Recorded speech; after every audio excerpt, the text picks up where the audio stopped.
নামঘৰ অসমীয়াৰ নাম কীৰ্তন কৰা উপাসনা ঘৰ বা প্ৰাৰ্থনা ঘৰ। শ্ৰীমন্ত শংকৰদেৱে শ্ৰী বৈষ্ণৱ ধৰ্মৰ প্ৰচাৰৰ অৰ্থে প্ৰথমবাৰৰ কাৰণে নামঘৰ প্ৰতিষ্ঠা কৰে। মহাপুৰুষ শ্ৰীমন্ত শংকৰদেৱে প্ৰৱৰ্তন কৰা নৱবৈষ্ণৱ ধৰ্মৰ ধৰ্মীয় অনুষ্ঠান দুটিৰ এটি হৈছে নামঘৰ আৰু আনটি হৈছে সত্ৰ। নামঘৰ আছিল শংকৰদেৱৰ ধৰ্ম প্ৰচাৰৰ কেন্দ্ৰস্থল। শ্ৰীমন্ত শংকৰদেৱেই প্ৰথমে নগাঁৱৰ বৰদোৱাত নামঘৰ প্ৰতিষ্ঠা কৰিছিল। ক্ৰমে অসমৰ সৰ্বত্ৰতে তেখেতৰ আদৰ্শৰে নামঘৰ গঢ় লৈ উঠে। নামঘৰত সাধাৰণতে 4টা প্ৰধান অংশ বা ঘৰ থাকে: মণিকূট, নামঘৰ বা কীৰ্তনঘৰ, চৌঘৰ আৰু বাটচ'ৰা।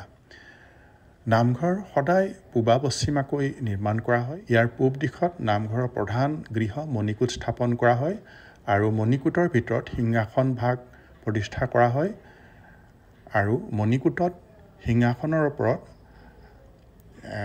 গুৰুজনাই লিখিত গুণমালা পুথিহে যথা নিয়মেৰে 7 বৈকুণ্ঠ সদৃশ 7 খলপীয়া সিংহাসনত স্থাপন কৰা হয়। এই সিংহাসন গুৰু, দেৱ, নাম আৰু ভকত এই 4 খুঁটিৰ ওপৰত প্ৰতিষ্ঠিত। সিংহাসনৰ তলৰ পৰা কাছ, হাতী, সিংহ অংকিত কৰা হয়। কাছক ধৰিত্ৰী অৰ্থাৎ পৃথিৱী, হাতীক পাপ আৰু সিংহক নামৰ প্ৰতীক হিচাপে ধৰা হয়।